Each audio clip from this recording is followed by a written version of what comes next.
Okay, Billy, here we are. You just drooled on me. Hi, everybody. My name is Toby Blake, and this is my co-host, Billy. Hi, Billy. Say hello to everybody. These are our new friends. I wanted to start this show because, can you lay down, please? Because I want to share my medicine with all of you. This is something that I've been preparing for a while without really realizing I've been preparing for it. Billy, can you chill out? You're being extra. Can you lay down? Thanks. Way to good girl. I've been really preparing for this for a long time. I have known for a long time that I wanted to share my heart with all of you, and I just haven't really known the platform or the way to do that. But I have a really deep desire in my heart to help and to bring love and comfort and healing to those people who need love and comfort and healing. My medicine is simple in a lot of ways. My medicine is not, loud a lot of the time, although this work gets wild and crazy, and that is for sure. It gets extremely exciting. But one thing that I've really learned in this work is that stillness and silence and solitude are so important in our healing process and in finding ourselves in the truest, highest expression of our nature. And so I hope that you'll be okay to have some stillness with me and to get quiet with me sometimes and to just reflect. Who am I? My name is Toby Blake. I would consider myself a baby medicine woman, a growing medicine woman, somebody who is passionate about plants and plant teachers, but also somebody who's just passionate about understanding the nature of our actual being, understanding the nature of reality, understanding consciousness and what that is.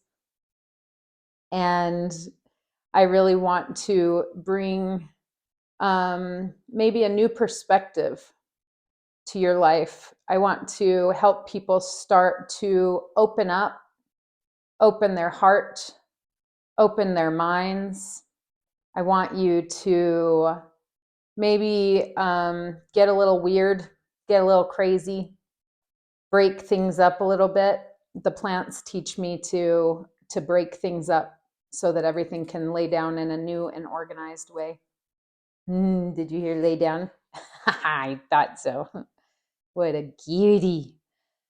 Billy's such a good girl. She's also very mischievous and loves to be sneaky. She likes to steal my avocados and my sweet potatoes and my bananas and my boxes of tissues and string tissues all over the backyard. She's mischievous but hilarious. She's super smart.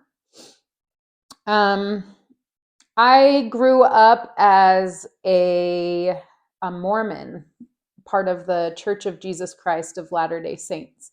So I had a very strong spiritual foundation and kind of a stable religious framework that valued and taught direct revelation. And that was something that I didn't appreciate at the time, but it is kind of rare for children and adults to be taught that they can pray to God and have an individual relationship to God, and that they can receive answers from God. And that was taught to me from a young age, and I took that really seriously. And since I was little, I've always had a relationship with Jesus, and felt really close to him. I remember as a child, there were a lot of traumatic and chaotic and scary things happening in my life.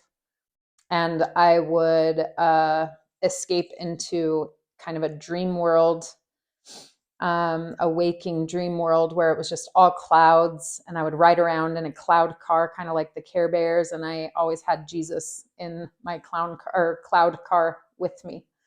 And that is kind of my coping mechanism as a child to escape the scary things that were happening around me, is just to go into this cloud dimension.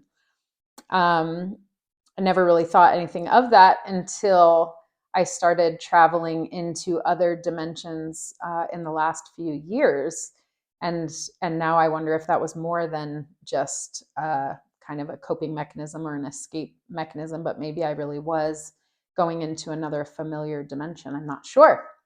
But I've always been somebody who is seeking answers, never okay staying the same, always wanting to grow, always wanting to evolve, and always wanting to heal.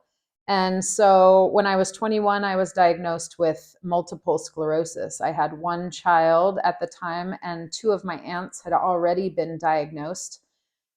And it was a really scary time. I was only 21. I think I just mentioned that. And I was devastated. I wanted a big family. I wanted lots of children. And I felt like the doctors literally told me, you can't have any more children. They really don't recommend it. They also told me to plan on being wheelchair bound within a decade. So I was 21. They said before your 32nd birthday, you'll probably be wheelchair bound. I had lesions, multiple lesions on my spine. And lesions, if you're unfamiliar, are just scar tissue, basically. And so when nerve signals are unable to get through that scar tissue, you lose the function of that area on the spine all the way down, when nerve signals just can't make it there. And so that was a very scary time for me, and I went to work looking for answers. Fast forward almost 20 years later, I'm 40 years old now. And it has been quite a journey. I've lost, I think, maybe 70 pounds. And on this healing journey, I've realized that everything is connected, that everything in the body has also been in the emotions and in our vibrations and in our auric field. And that because it is all connected, we can actually clear it from our auric field. We can clear it from our being. And this has led to the most miraculous healings that I could ever imagine. I have completely healed from multiple sclerosis. I absolutely don't feel like I have it anymore. I want to get MRIs done so that I can compare the scans, because I just don't have symptoms anymore. It's amazing. And in addition to that, I used to have like 5 or 6 cups of coffee a day. And I don't even have green tea anymore because I have so much energy. And I'm so grateful for that. But, a child, they have endless energy. You hear adults say all the time, like, oh, I wish we could have the energy of a child. Well, what happens is that energy starts to get covered up by programming, by feelings of shame, unworthiness, feelings of not belonging, loneliness, and also just gets covered up by things that we don't deserve to happen to us, that happen to us, and they heavy our energies. We are light bodies. We're made of light. And when that light gets heavy and dark, we have to recognize that, look at that, see that, and really feel it. One thing that I've learned about the healing process is that all pain demands to be felt. What do I mean by that? I mean that we can't fully heal from something until we feel it all the way through. So there's no avoiding our healing. There's no avoiding the trauma and the pain that has happened to us. we have to face it and we have to feel all the way through it. And we need support in that journey, and because it can be a treacherous one. So throughout the last 20 years, I have been on a healing journey and have found some incredible answers and some amazing, amazing discoveries. And I want to share all of that with you here in hopes that it might help you come to a sense of your own healing, a sense of peace and harmony in your being and in your life, in your relationships. And this doesn't have anything to do with what is happening in your life. I've had the worst of the worst happen to me in my life, I would say.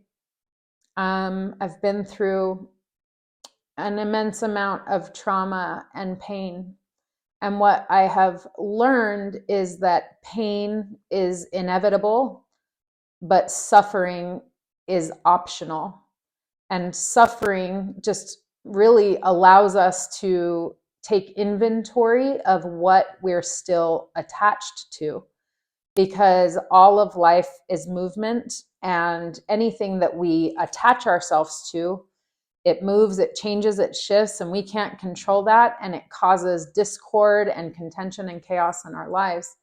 And so when we learn to surrender to all of life, to let go and to trust and to tap into the part of ourselves that is connected to everything else that exists, to all living things, to all of creation, to the stars, to the moon, to the sun, to this beautiful planet. When you really learn to connect to that sense of stillness, it doesn't matter what is going on around you. You have a sense of stability and peace and harmony inside of you. So it's my hope that I can help even just one person come to a sense of peace and stillness in their lives. One thing that has been the greatest friend and teacher to me, not really one thing, but one family, is the plants, are the plants.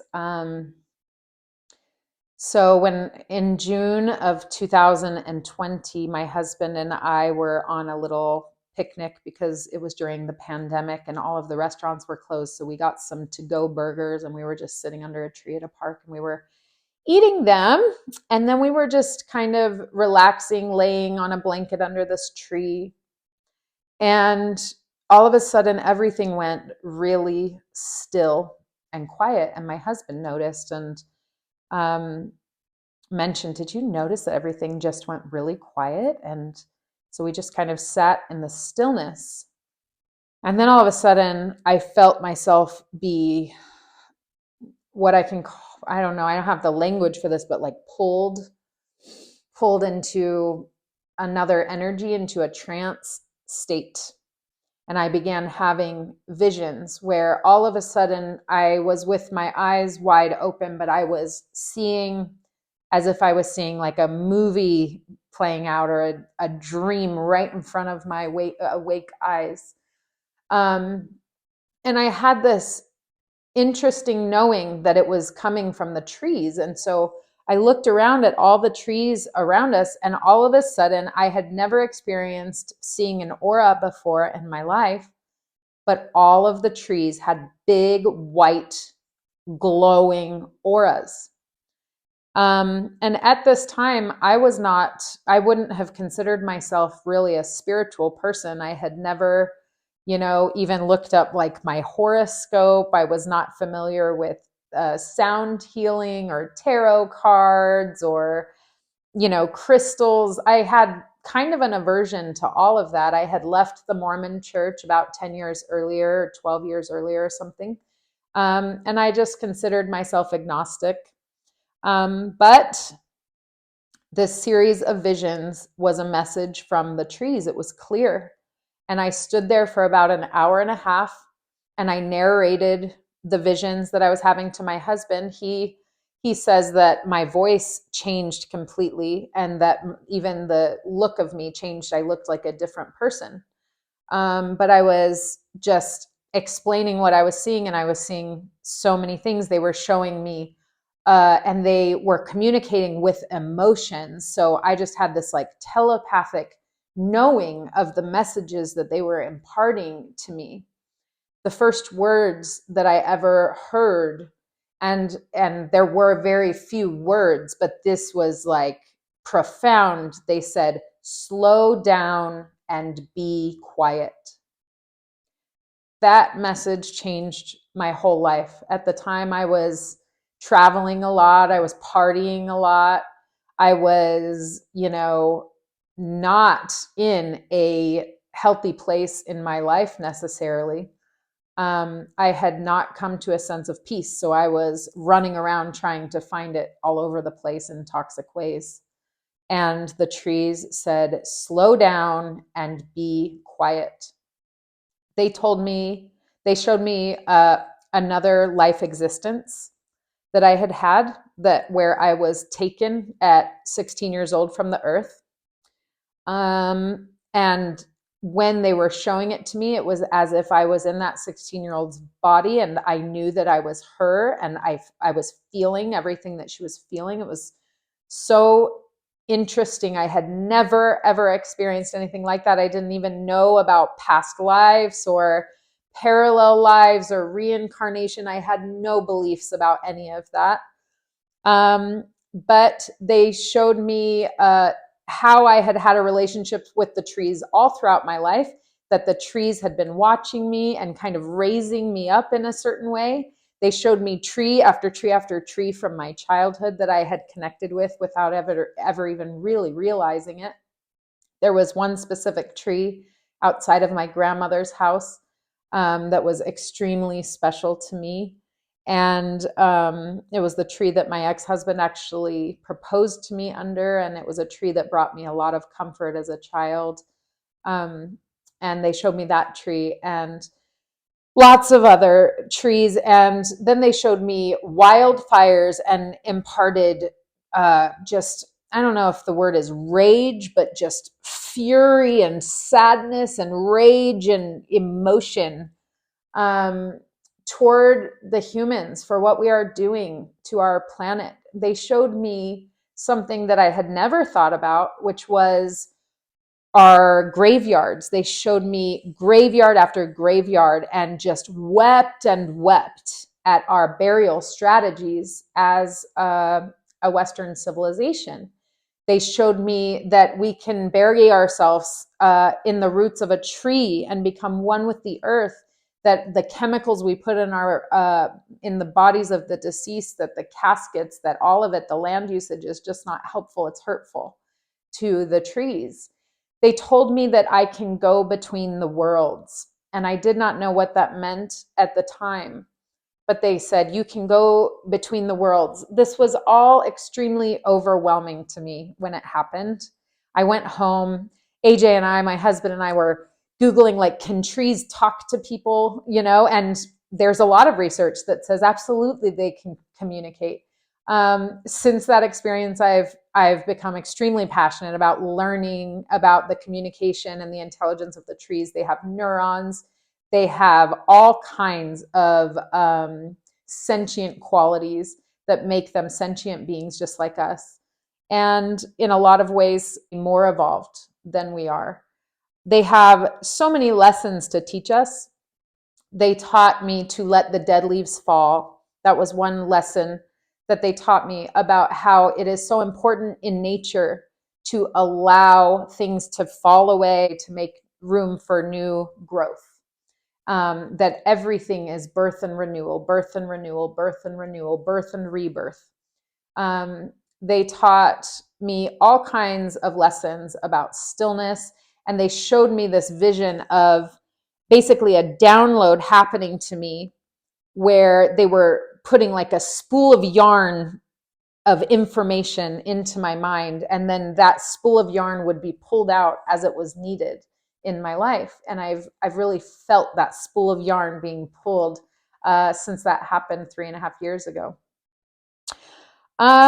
Let's see. I've come to, through my relationship, since I had that vision with the trees, it set me on a path. I literally sold my skincare company. Shout out to Belpo Skincare, BELPEAU.com. I sold that company, but it's still the absolute best skincare on the planet. I invented the products. It's the best exfoliator you could ever have. I'm 40 years old. Look at my skin. I use it all the time. I used it this morning. Oh, sorry, girl. Anyway, I sold my skincare company, and they told me I would write a book, which I have been working on for the last 3 years. And I have been just pursuing my own healing, which has been in a lot of ways an absolute nightmare. It's been so difficult. It's been super lonely.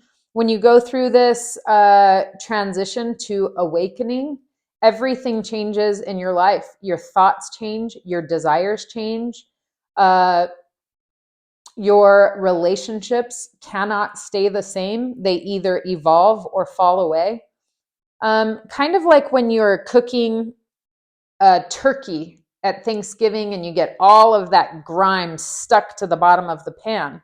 It doesn't even look that dirty. But when you really start to get some soapy water in there and start scrubbing it, all of a sudden, all of that comes up, and now you have all kinds of yucky, grimy, yucky stuff. That's kind of what the healing process is like, is that we keep it nice and organized down there so that we can manage our lives and go to work and raise our kids without having to deal with a lot of it. Then every little once in a while, something will trigger it and it will come up, and then we put it right back down. Well, when we open up our Kundalini energies and we really start to wake up and live in this work and start to paradigm shift and really start to ask ourselves some difficult questions, it's like that turkey pan. It gets all messy in there. But that is part of the process. It's a really important part of the process. You dump that water out, you keep scrubbing, you dump that water out, you keep scrubbing, and pretty soon you have a really beautiful, glistening, clean pan. It's the same thing with trauma, with all of our programming. We have to go to work and start to scrub. And what that means is really facing our stuff. One way to really start to look at what we need to clear from our system is to notice what triggers us, what really dysregulates our actual nervous system. And then to really start to ponder on that and to give that space and to allow yourself to feel those feelings and to explore those feelings so that they can be released. So that's part of the work I'm doing. It's not just plant medicine. It is earth medicine in general. I just recently experienced Kambo for the second time in my life. I don't know if you can see my little burn marks here, 3 dots. Boop, boop, boop. They call them gates where they put the medicine, but Kambo is the medicine of an indigenous Amazonian tree frog. They don't hurt the frog, but they scrape the secretion of the frog off of its back. And that secretion is a poison, but it's not poisonous to humans. It's medicinal to humans, and it goes to work very quickly. So the facilitator puts some burns, very superficial, very quick, easy, just the very first layer of skin with a burning stick. Boop, boop, boop. Either on your ankle, on your arm. There are all kinds of meridian points you can put the Kambo on. And then they put the Kambo on those gates. And within 10 seconds, you start feeling the medicine going to work. And this medicine is powerful. It's believed, and I think it's scientifically proven, that we have like 2 pounds of parasites on average in our blood. And those parasites crave unhealthy foods. They crave the sugars. They crave the fats. They pass gas in our systems. They cause all kinds of yuckiness and messiness. and they make us feel sluggish and yucky. And there's so much residue in our system, but it's not just physical residue, it's emotional residue. And the indigenous people for thousands of years have used this medicine to clear any negativity, any heaviness, any extra energy that doesn't belong to them, to just clear it out. It makes you feel so good once you're done. It's horrible to go through at first, especially the first time, because it is a purgative, which means it makes you vomit a lot. But it only lasts about 20 to 30 minutes, and you clear so much from your system. You really feel the spirit of the frog when you are there. There is a wonderful practitioner in Scottsdale named Eduardo at Cambo Mex. I think you can look him up on Google if you just Google Scottsdale Cambo. He's wonderful. Anyway, it's all kinds of medicines that the earth provides for us. We are the earth. And, we cannot remove our connectedness from our mother. We just can't, no matter how hard we try. Everything we eat, everything we breathe, everything we use to be us is the earth and the universe, the stars, the sun, water, sunshine, minerals, food. All of it is the earth and the cosmos creating us. We are the earth. Rumi has one of my very favorite quotes. I don't know the exact quote, but it says something like, "You are not a drop in the ocean, but you are the entire ocean in a single drop." And that is true. You have every answer you need inside of you. You have all of the healing you need inside of you. And I believe that it's part of my purpose on this earth to help people learn how to tap into that healing, how to uncover and unlock your greatest potential, your healthiest, happiest you. So I wanted to just read really quickly one little paragraph from this wonderful book. It's called Think Indigenous by Doug Goodfeather. I highly recommend this book. I've read it more than once. And he explains really well what medicine is. When I call this show Take Your Medicine, I call it that because it's my deep desire to share my medicine with you. And Doug Goodfeather says, there's a lot of misunderstanding and misinformation about the word medicine as it's being taught and misused by plastic shamans, new age gurus, and pretendians. And to be clear, we certainly don't mean the pharmaceutical industry's misappropriated use of the word medicine. Medicine is essence. And essence is the most distinct and concentrated characteristic of a singular thing. Each distinct thing in this world has a natural energy, and natural energy comes in positive and negative forms, as well as masculine and feminine forms. So when I talk about medicine, I don't mean aspirin or ibuprofen. And I don't even necessarily mean marijuana or mushrooms. Medicine is the deepest, truest expression of somebody's essence. And so I want to share my essence with you. And it's taken me years to uncover my essence and to embrace my essence and to accept my essence. And to understand that I'm just evolving and changing every single day. And before I forget, I need to cross off my chart here. So I recorded episode 1 yesterday and it did not work. But it counts. I was brave and I did it. So I'm counting it. So here is episode 2. My goal is to do 100 episodes of this little medicine show before the end of 2024. So you can hold me to that. One thing that has really helped me understand what medicine is these interdimensional friends that I have made in my journey work. I have learned to journey into the spirit realms. The plants, the trees have taught me how to journey and how to heal myself and how to journey into the spirit dimensions to receive answers, to commune with higher dimensional beings, and then to come back and to utilize those lessons in my own life. These interdimensional beings each have a very specific essence. My closest friend in the other dimensions, her name is Jesus Kate. And I know that's a weird name, but she doesn't care what you think of her name. She loves her name. And she made her appearance to me about 3 years ago, and we've been familiarizing ourselves with each other for that time.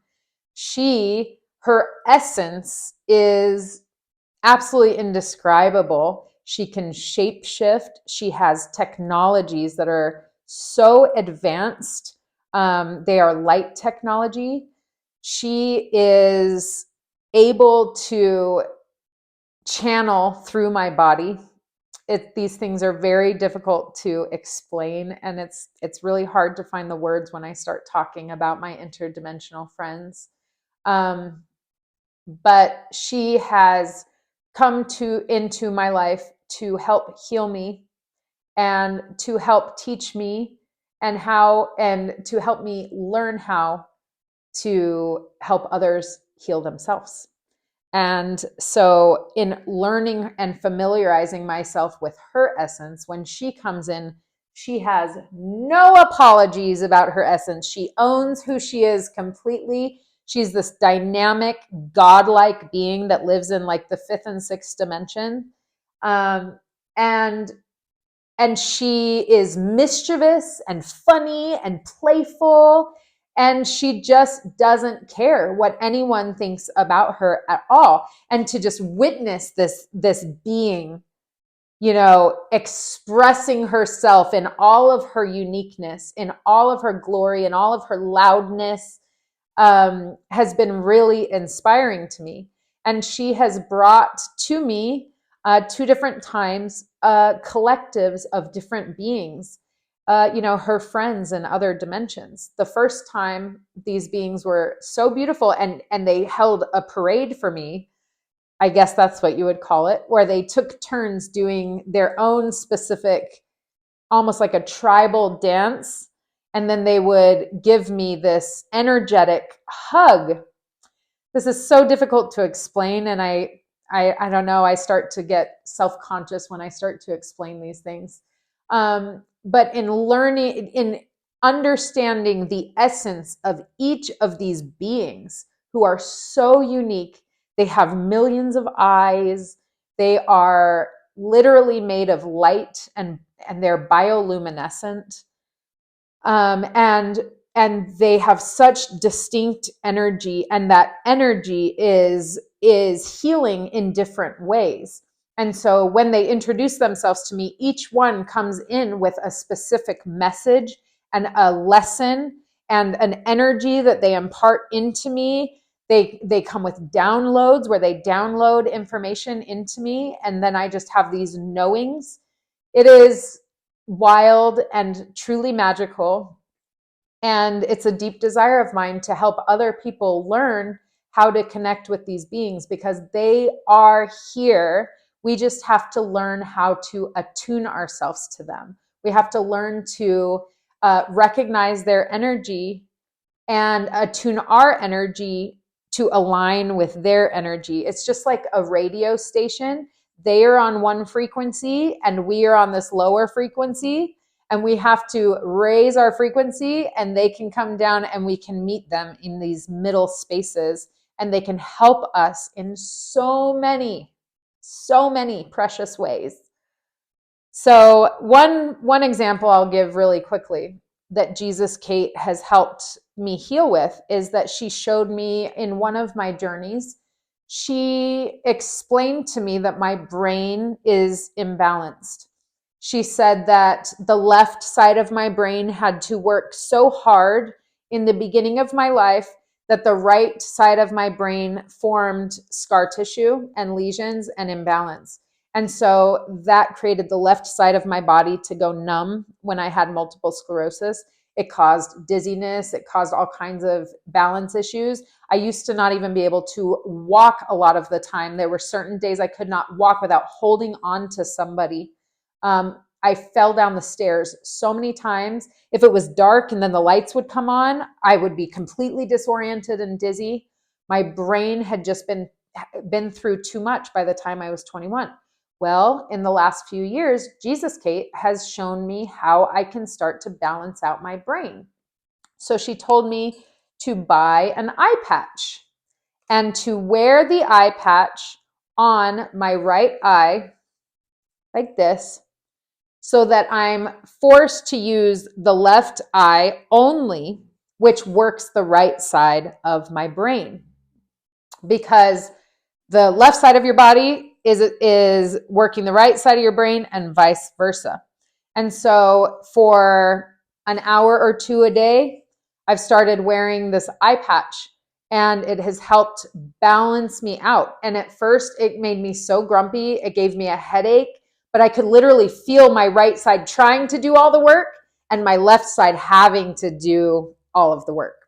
And so this has helped me a lot. The other thing that she's had me do is write affirmations with my left hand, because it's the non-dominant side of me that needs to be strengthened. And writing sentences with my left hand helps strengthen and balance out the right side of my brain. Things like that. These are the kinds of things that she's helped me so much with. She's helped me with insights with my children and parenting. She's helped me with my diet. She's helped me understand how to repair my relationship with my ex-husband, with my children. She's helped me grow and evolve and strengthen my relationship in my partnership with my husband, AJ. I give you so much thanks, Jesus Kate. I love you so much. Thank you, thank you. And there might come a time where I channel her here. I don't know. I don't want to force it, but she has become a really wonderful friend to me. And I'm sure I will share plenty of my experiences with her. She has taken me through portals. I have been on spaceships. I have experienced other dimensions. I have experienced other lifetimes. She's shown me the nature of reality. She's taught me so much. And so I'm ready to share that with all of you. And I hope you're here for it. And if you're not, that's okay. Anyway, I think I'll sign off for now. This has been fun. I will be back whenever I'm ready. Not going to put a specific schedule on this thing just yet. But it is truly my desire to just help and share. So if there's anything that you have questions about in your own healing journey, please feel free to comment or message me. I'm here for you. And I guess that's all for now. Namaste. Have a wonderful day. We'll see you next time.